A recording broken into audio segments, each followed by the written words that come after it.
హన్మకొండలో Nayeem Nagar bridge political heat పుట్టిస్తోంది. Bridge నిర్మాణంపై Congress BRS నేతల మధ్య మాటల యుద్ధం జరుగుతోంది.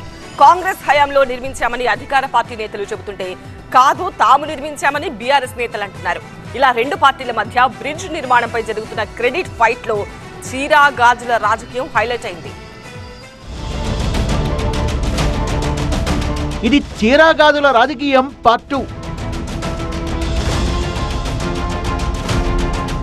ఈ మధ్య తెలంగాణలో హాట్ టాపిక్ గా మారిన చీరా గాజుల రాజకీయం హైదరాబాద్ నుంచి వరంగల్ కు షిఫ్ట్ అయింది. ఇటీవల పార్టీ ఫిరాయించిన ఎమ్మెల్యేలకు బీఆర్ఎస్ ఎమ్మెల్యే పాడి కౌశిక్ రెడ్డి చీరా గాజులు పంపిస్తానని హెచ్చరిస్తే దానికి కౌంటర్ గా కౌశిక్ రెడ్డికి కాంగ్రెస్ మహిళా నేతలు చెప్పులు చూపించారు.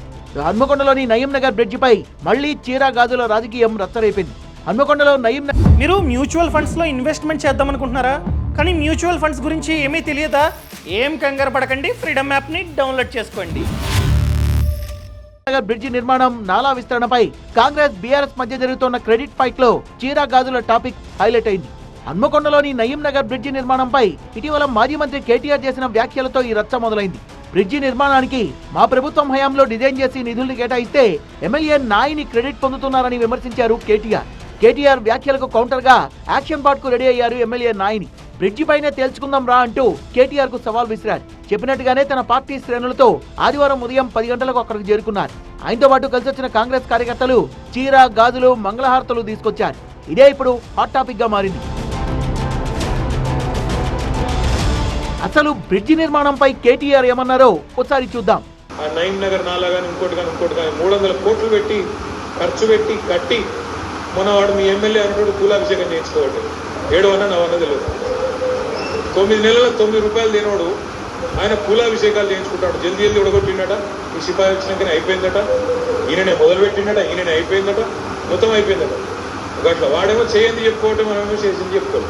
కేటీఆర్ విమర్శలపై నాయని సీరియస్ గా రియాక్ట్ అయ్యారు. బ్రిడ్జి నిర్మాణం క్రెడిట్ ఎవరిది? మీరు నిర్మించారా లేక నేనా? బీఆర్ఎస్ హయాంలో బ్రిడ్జి కట్టినట్టుగా ఆధారాలుంటే చూపించాలని డిమాండ్ చేశారు ఆయన. నేను చెప్పిన డేటు టైం ప్రకారం నయీం నగర్ బ్రిడ్జి దగ్గరకు వచ్చా.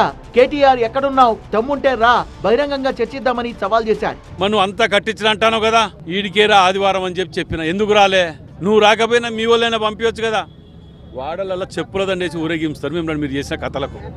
నువ్వు ఇదే బ్రిడ్జ్ కాడ నిల్చొని 10 వేలు ఇస్తాను పోయినసారి చెప్పిపోలే. ఓ చెడ్డి గ్యాంగ్ తీర తయారై వాడల మీద పడ్డట్టు మేం కట్టినాం వాడు వీడు అని మాట్లాడతారా? బిడ్డ వాడు వీడు అనుకొక్కసారి ఎక్కడ నోరు జారితే బిడ్డ మీరు అనుకుంటారు మేము ఇక్కడ కాదు ఈసారి మీ ఇండ్ల కాడ పెడతాం దుకాణం అనుకుంటారు. బ్రిడ్జి నిర్మాణంపై కాంగ్రెస్ బీఆర్ఎస్ నేతల మధ్య మాటల యుద్ధం దుమారం రేపుతోంది. మరి నాయని యాక్షన్ పార్ట్ కు బీఆర్ఎస్ నుంచి రియాక్షన్ ఎలా ఉంటుందో చూడాలి.